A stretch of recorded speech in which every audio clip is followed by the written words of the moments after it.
Students, next जो important हम लोग के पास जो कंडीशन है वो ये है कि अगर दोनों रूट्स जो है वो ग्रेटर देन है किसी एक पर्टिकुलर रियल नंबर के से, तो इस केस में आपको ये बताना है कि जो रूट्स हम लोग के पास आते हैं, सपोज कीजिए कि आपका जो ग्राफ है वो कुछ इस टाइप का बना हुआ है, अल्फ़ा और बीटा के वैल्यू आपको ऑलरेडी पता है और आपको बताना है कि एक पर्टिकुलर रियल नंबर के से ये बड़ा होना चाहिए। मतलब ये जो दोनों रूट्स हैं अल्फ़ा और बीटा वो के से बड़ा होना चाहिए। या ये हो सकता है कि आपका ग्राफ जो है कुछ इस टाइप का बना हुआ हो और ये आपका अल्फ़ा है, ये आपका बीटा है और कोई रियल नंबर के ये है। तो अल्फ़ा और बीटा जो है वो बड़ा है रियल नंबर के से। या आपका जो ग्राफ है वो कुछ इस टाइप का ऑलरेडी बना हुआ है और के यहाँ पे है और के से जो आपके रूट्स है अल्फ़ा और बीटा ये दोनों बड़े हैं। या ये ग्राफ ऐसा भी हो सकता है कि आपका जो ग्राफ हो कुछ इस टाइप का बना हुआ है और यहाँ पे कोई रियल नंबर के है और ये रियल नंबर जो के है वो छोटा है अल्फ़ा और बीटा से। तो इसका मतलब ये हुआ कि आपको उसके लिए एक पर्टिकुलर कंडीशन बताना है कि किस कंडीशन में ऐसा हो सकता है कि when both the roots are greater than a real number के। तो इसके लिए जो कंडीशन फर्स्ट है कि आपको D must be greater than equal to 0 होना चाहिए। सेकंड जो कंडीशन इसके लिए जो इम्पोर्टेंट कंडीशन है वो ये है ए ऑफ एफ के जो होगा वो ग्रेटर देन 0 होना चाहिए। और थर्ड जो इम्पोर्टेंट कंडीशन है इसके लिए वो ये है माइनस बी अपॉन 2a का जो वैल्यू है वो greater than this real number के से होना चाहिए। अब हम लोग इस पे एक एग्जांपल करते हैं और इसको समझने की कोशिश करते हैं। तो हम लोग के पास एक क्वेश्चन है सामने में, find the value of m so that both the roots of the equation x square minus m minus 3x plus m equal to 0 are greater than 2। तो सबसे पहले हम लोग जो फर्स्ट जो कंडीशन है इसका फर्स्ट जो कंडीशन है कि d must be greater than equal to 0।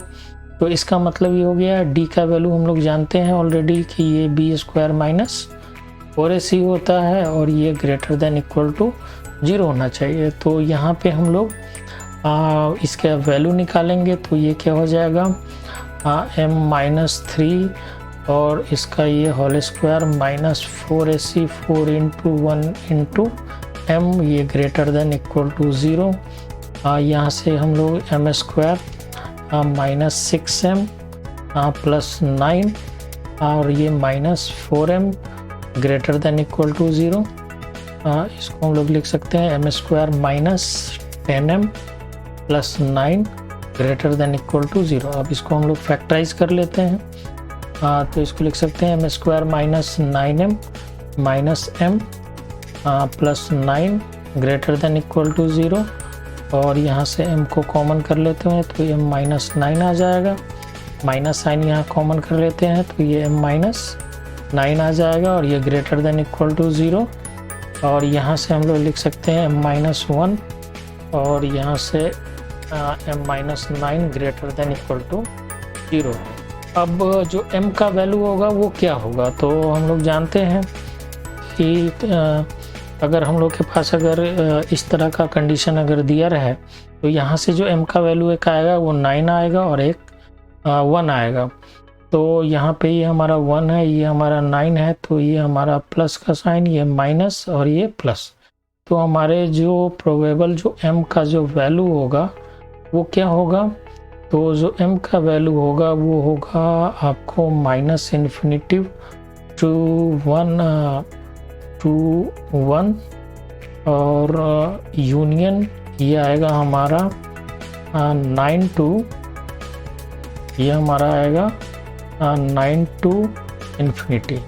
ये 1 इंक्लूडिंग है क्योंकि यहाँ पे जो साइन है वो ग्रेटर देन इक्वल टू 0 है।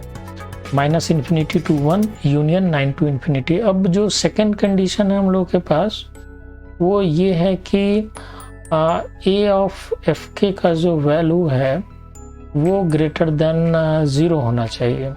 तो यहाँ ए का वैल्यू क्या है, ये 1 है।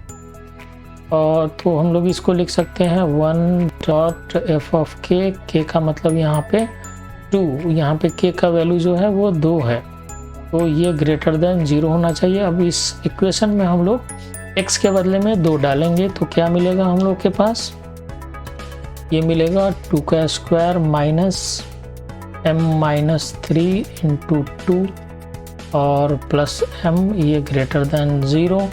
ये हो गया हम लोग के पास 4, ये हो गया माइनस 2m और ये हो गया प्लस 6 और ये प्लस m ग्रेटर देन 0। यहाँ से हम लोग लिख सकते हैं minus 2m plus m minus m plus 10 greater than 0 और ये हो गया minus m greater than minus 10 और यहाँ से हम लोग लिख सकते हैं m लेस देन 10। तो जो यहाँ से m का जो वैल्यू आया वो आ गया हम लोग के पास, हम इसको लिख सकते हैं minus infinity to 10 open interval. तो ये आ गया हम लोग का सेकेंड कंडीशन। जो थर्ड कंडीशन है वो ये है कि माइनस बी अपॉन 2a इसका वैल्यू वो ग्रेटर देन k होना चाहिए। तो यहाँ से ये आ जाएगा हम लोग के पास m माइनस 3 अपॉन 2a, तो 2 और ये ग्रेटर देन 2, तो यहाँ से m माइनस 3 ग्रेटर देन ये 4 हो गया, यहाँ से m ग्रेटर देन 7 आ गया। इसका मतलब m का जो वैल्यू इस केस में आएगा वो आएगा 7 टू इन्फिनिटी। अब हम लोग क्या करेंगे, इन तीनों कंडीशन का इंटरसेक्शन निकालेंगे, वो हमारा फाइनल आंसर होगा। तो इसके लिए हम लोग एक रियल नंबर लाइन बनाते हैं और सारे कंडीशन को यहाँ पे रखते हैं। तो जो फर्स्ट कंडीशन था उसमें था ये हमारा, ये 1 है, ये हमारा 9 है और जो हमारा सॉल्यूशन पोर्शन था वो ये था और ये था हमारा सॉल्यूशन पोर्शन। यहाँ पे 1 को लेना है, इंक्लूडिंग है, और ये 9 भी इंक्लूडिंग है। और जो नेक्स्ट कंडीशन था इसमें जो हमारा था कि 10 से ये छोटा होना चाहिए, 10 से छोटा होना चाहिए। तो ये हम लोग इस साइड में इसका 10 बना लिए इसका वैल्यू, और यहाँ से ये जो वैल्यू है वो हमारा कुछ इस टाइप का होगा। और जो नेक्स्ट कंडीशन है इसमें हम लोग का वैल्यू 7 से बड़ा होना चाहिए। तो 7 सपोज कीजिए ये यहाँ पे आपका है और इसको मैं यहाँ पे बना लेता हूँ। तो ये जो आएगा ये हमारा ये आया जो एक प्रोबेबल आंसर का सेट है। तो इन तीनों में जो कॉमन रीज़न है वो ये है और ये है, ये तीनों इस तीनों में ये कॉमन आ रहे हैं ये रीज़न। तो ये हमारा सॉल्यूशन सेट होगा। तो इसका मतलब जो वैल्यू m का जो होगा वो क्या होगा, ये होगा 9 टू 9 इंक्लूडिंग है और 10 हमारा ओपन है क्योंकि 10 को हम लोग को नहीं लेना है। तो जो प्रोबेबल जो आपका वैल्यू m का होगा वो 9 और 10 के बीच में होगा। 9 को भी आप ले सकते हैं इसके अंदर।